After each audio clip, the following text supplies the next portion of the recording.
Hello friends, स्वागत आहे तुम्हा सर्वांचं आपल्या यूट्यूब चॅनल माय किचन माय टॅलेंटमध्ये. फ्रेंड्स, आज आपण बनवणार आहोत फिश फ्राय. तर फिश फ्राय बनवण्यासाठी मी इथे घेतलेला आहे 1 किलो हलवा फिश घेतलेला आहे. मी इथे आपण ज्यांच्याकडून फिश आणतो ते व्यवस्थित आपल्याला फिश कट करूनही देतात आणि व्यवस्थित साफ करून पण देतात. तर घरी आणल्यानंतर आपल्याला ह्याला फक्त स्वच्छ पाण्याने धुवून घ्यायचं आहे 2 वेळा. हे बघा, मी फिश छान धुवून घेतलेले आहेत इथे स्वच्छ.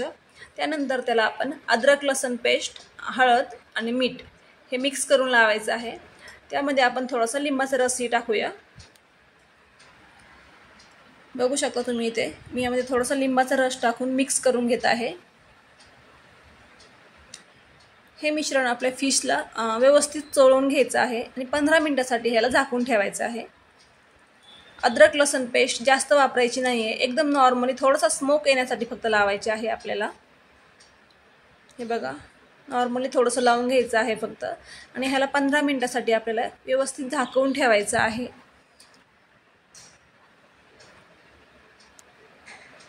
बघा, हळद लसूण पण थोडंसं लावायचं आहे, हळद आणि मीठ पण, आणि अद्रक लसूण पण थोडंसंच वापरायचं आहे. व्यवस्थित लावून ठेवून थोडे वेळ ठेवून द्या असेच 15 मिनिटांसाठी.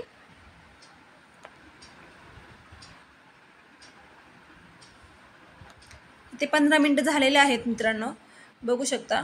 आता आपण ह्याला वेगळा मसाला लावून घेऊया थोडासा. हे बघा, तुम्ही हवं तर फक्त लाल तिखट, मीठ आणि थोडीशी हळद हे मिक्स करून पण लावू शकता. त्याने पण आपले फिश खूप छान लागतात. पण मी इथे मसाला आणलेला आहे. आपण जिथे फिश घेतो तिथे प्रत्येक ठिकाणी हे भेटते बघा. यामध्ये कॉर्नफ्लोअर वगैरे असतं, तर हे मिक्स करून घ्यायचं आहे व्यवस्थित आपल्याला. जर आपण हे पॅकेट आणलं तर यामध्ये आपल्याला मीठ पण टाकायची गरज पडत नाही. त्यामुळे मी सुरुवातीला थोडंसंच मीठ वापरलेलं आहे. बघा, ह्याला पाणी टाकून थोडंसं मिक्स करून घ्यायचं आहे. आणि आपल्या जे फिशचे पीसेस आहेत त्याला व्यवस्थित हे चोळून घ्यायचं आहे. यामध्ये कलर असतो टाकलेला, त्यामुळे ते एवढं लाल दिसतं आहे. जर आपण घरी पण बनवू शकतो हे कॉर्नफ्लोअर वापरून, पण मी आता इथे आणलेलं होतं पॅकेट म्हणून मी तुम्हाला हेच वापरून दाखवणार आहे. यामध्ये तुम्ही आपण चिकनचे जेव्हा आपण लॉलीपॉप बनवतो ते पण खूप छान बनतात. आपण एखाद्या स्टॉलवरती किंवा बाहेर बघतो हॉटेलमध्ये की फिश किंवा लॉलीपॉप एकदम लाल कलरचे असतात, ते बघितले की लगेच खावे वाटतात. त्यामुळे यामध्ये कलर असतो, त्यामध्ये तिथे पण हाच मसाला यूज केलेला असतो. हे बघा, मी पूर्ण सगळं पीसेसला लावून घेतलेलं आहे. त्यानंतर पुन्हा 10 मिनिटं ह्याला आपण छान असं झाकून ठेवलं होतं. आता आपण हे फ्राय करण्यासाठी घेऊया. हे बघा, फिश हे तुम्ही कढईमध्ये पण डीप फ्राय करून घेऊ शकता. पण डीप फ्राय करायचं म्हणजे कसं, कढईमध्ये घ्यायचे तर तेल जास्त वापरावे लागेल. आणि फिश फ्राय करून झाल्यानंतर जे काही तेल शिल्लक राहतं आपलं कढईमध्ये, तर ते तेल आपण दुसऱ्या कुठल्या भाजीला पण वापरू शकत नाही, कारण त्याला खूप फिशचा वास लागलेला असतो आणि ते तेल तसंच आपलं वाया जातं. त्यामुळे शक्यतो फिश हे तव्यावरतीच फ्राय करायचे. कमी तेलामध्ये खूप छान फ्राय होतात आणि मुख्य म्हणजे कडक होतात खूप तव्यावरती फ्राय केल्यानंतर. तर आपण हे तव्यावरतीच फ्राय करून घेऊया. इथे हलवा फिश घेतलेला आहे. हा बघू शकता, जे छान पीसेस करून दिलेले आहेत त्या काकांनी. त्यामुळे घरी आल्यावर जास्त काही मेहनत घ्यावी लागत नाही. ह्याला फक्त स्वच्छ धुवून घेतले की आपण लगेच बनवायला रेडी करू शकतो. ह्याला तव्यावरती कमी तेलामध्ये खूप छान फ्राय होतात. फक्त तेल टाकल्यानंतर आपण असं तव्याचं जे तेल आहे ते पूर्ण सगळ्या साईडला असं फिरवून घ्यायचं आहे. बघू शकता, मी दाखवते तुम्हाला व्हिडिओमध्ये. म्हणजे ते पूर्ण फिशला लागलं जातं आणि आपले फिश छान कडक पण होतात आणि आतमधून पण ते व्यवस्थित शिजले जातात. बघू शकता, साईडने थोडंसं चमच्याने तेल सोडवायचं आहे आणि झाकण ठेवायचं आहे, म्हणजे ते जास्त उडत नाही साईडला.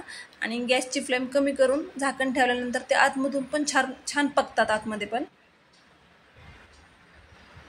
हे बघा, तुम्ही याबरोबरच थोडासा रवा पण लावू शकता त्याला. मी तुम्हाला दुसरी एक बॅच दाखवते रवा लावून. तर रवा लावल्यावर पण छान कडक होतात. असं काही नाही की रवा लावल्यामुळे आपली काही टेस्ट वगैरे चेंज होते, अजिबात होत नाही. ह्याने पण छान होतात, एकदम कडक बनतात रव्याने. फक्त काय होतं, आपण रवा लावला ना तर जे गरम असतानाच जर फिश खाल्ले नाही तर ते थंड झाल्यानंतर एकदम असे चिकदळ्यासारखे होतात. त्यामुळे ते गरम खाणार असताल तरच रवा लावायचा. रवा पण जास्त लावायचा नाही, नॉर्मल थोडंसं वरतून फक्त स्प्रेड करायचं आहे. हे बघू शकता, आपले फिश इथे किती छान असे कडक झालेले आहेत. रवा लावल्यानंतर पण खूप छान कडक होतात ते. इथे आपलं तेलही जास्त वाया जात नाही आणि फिश पण छान होतात. तुम्ही हा मसाला जर वापरायचा नसेल तर फक्त लाल तिखट, हळद आणि मीठ हे मिक्स करून व्यवस्थित थोडंसं त्याला लावून घ्यायचं आहे. त्याने पण टेस्ट खूप छान लागते. अद्रक लसूणही लावायची गरज नाही पडत आणि त्याने पण खूप छान टेस्ट होते. पण आता मी ते मसाला आणलेला होता तर म्हटलं एकदा ट्राय करून बघावं, कारण आम्ही तर नेहमी फक्त लाल तिखट आणि हळदच वापरतो. मी बाकी काहीही वापरत नाही. मी रवा पण कधी लावत नाही जास्त. पण रव्याने पण मी आज बनवून बघितलेत तर खूप छान कडक झालेले आहेत.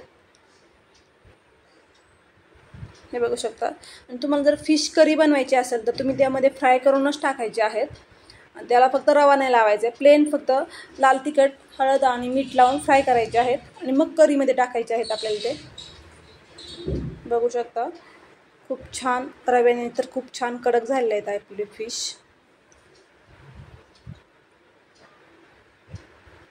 आणि कलरही याला खूप छान आला आहे. आपण तो मसाला वापरल्यामुळे, तो टिक्का मसाला आहे त्याने कलरही छान येतो आणि आता टेस्ट पण कळेलच कशी लागते ते. त्यासाठीच मी अद्रक लसूण जास्त वापरलेलं नाही आहे, कारण फिशची जी काही टेस्ट आहे ती पूर्ण वेगळी लागली असते. त्यामुळे अद्रक लसूण मी थोडंसं फक्त फ्लेवरसाठीच वापरलं होतं. हे बघा फ्रेंड्स, आपले फिश खूप छान इथे रेडी झालेले आहेत. तुम्हाला कसा वाटतंय हा फिशचा व्हिडिओ नक्की कळवा आणि तुम्हीही नक्की बनवून बघा असे फिश फ्राय. तर व्हिडिओ आवडला तर व्हिडिओला लाईक करा, शेअर करा आणि चॅनलला सबस्क्राईब करायला अजिबात विसरू नका. भेटूया पुढच्या व्हिडिओ.